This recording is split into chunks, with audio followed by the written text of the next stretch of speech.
Legacy 34, Episode 1.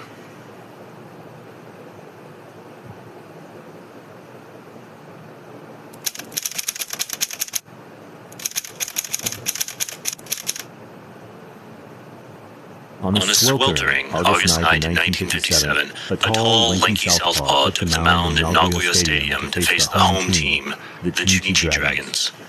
Just hours before the game, his sweat was pouring out. The fever and chills combined with his churning stomach was almost too much. He somehow made it on the field for warm-ups, ready to give it a go.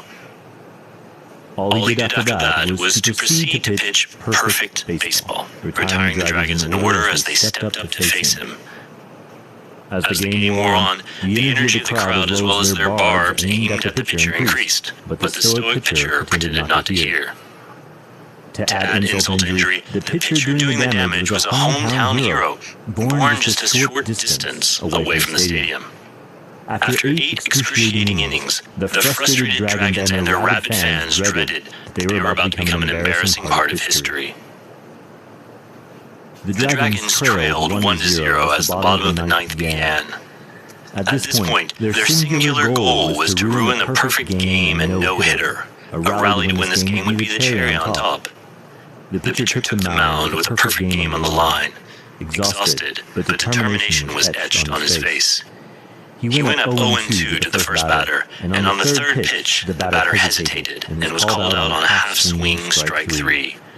Sensing an opportunity, the Dragons manager bolted out of the dugout and began arguing the umpire's call. His plan was to extend the dispute for as long as possible, hopefully cooling off the pitcher, so when play resumed, the pitcher's spell might be broken. Just as in basketball, the last seconds of a close game often features a timeout before an opponent's free throw. This tactic is known as icing the player, with the hope that the extra time will cause the shooter to overthink the situation, step to the free throw line, and choke under pressure.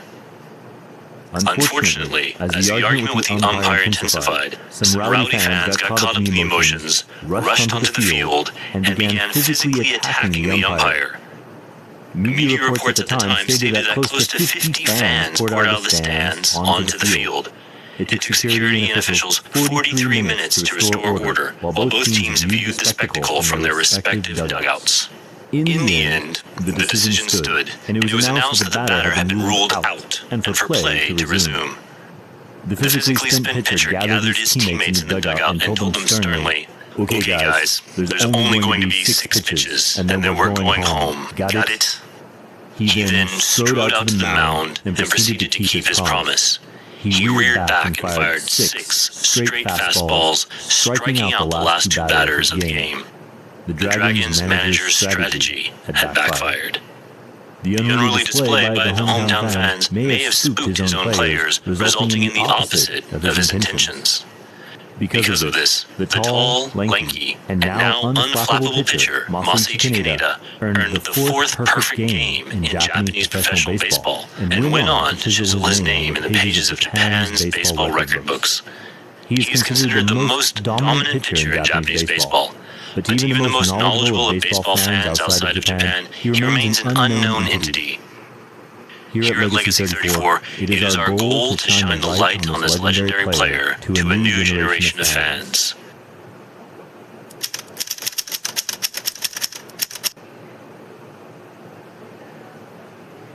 The decorated career of Masaichi Kaneda spans the post-World War II era, during which Japan's newly expanded middle class enjoyed more leisure time, and baseball became a big obsession.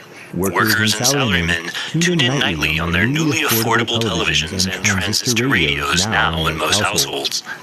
Masaichi Kaneda was part of this new generation and was thrust to the forefront of the sporting world.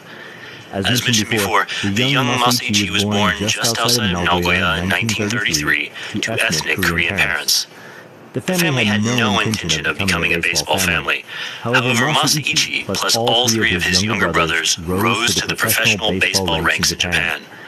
As a manager in his later years, he led the Lotte Orions to a championship with one of his younger brothers, Tomohiro, winning the MVP of the series. Throughout his youth, Masaichi Kaneda was a star athlete and stand-up pitcher. He made a decision in 1950 to quit high school and accept the国鉄Swallows offer to join the team mid-season. His control was horrible during his early years, but the team recognized the raw talent and potential of their teenage signing. As he honed his pitching game, his domination of opponents was getting noticed. Unfortunately, he was the only bright spot on the team, as the Swallows were perennial cellar dwellers and only finished above 500 once in his 15-year stint with the team.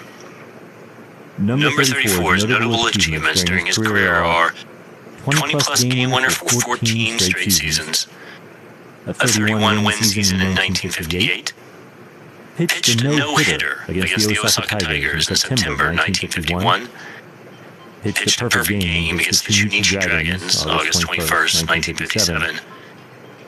In the 1958 season opener, he struck out Yomiuri Giants rookie Shigeo Nagashima in all four of his at-bats. In Sado Haruo's 1959 professional debut, he struck out Oh in all four of his at-bats as well. In 1965, Kaneda became a free agent and joined the storied Yomiuri Giants. In his first year, the team took the championship, the first of a 9-year championship streak for this legendary team. Midway through the streak, Kaneda earned his 400th win and retired in 1969 after 19 seasons. The Giants retired his number 34 jersey the following year in 1970.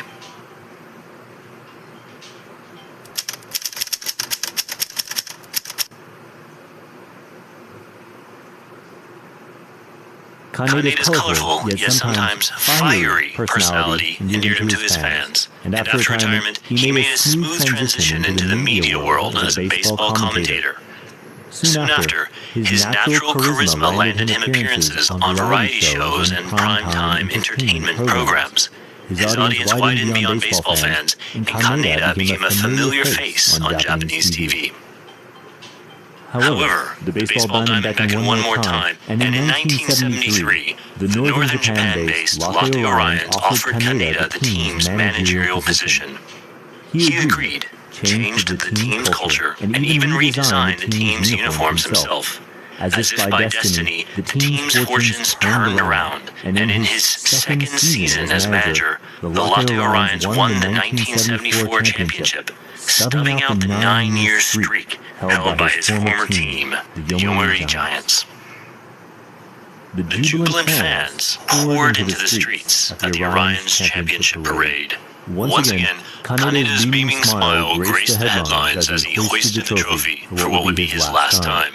He managed the Orions until stepping down for good in 1977. In his later years, with several of his professional buddies in tow, he put on training clinics for youth teams in the more remote parts of Japan. He continued his yearly baseball camps all the way up to his death in October 2019 at the age of 86. Masaichi Kaneda gave his life to the game he loved. His amazing achievements will no doubt impress those whose love for the game is just as strong.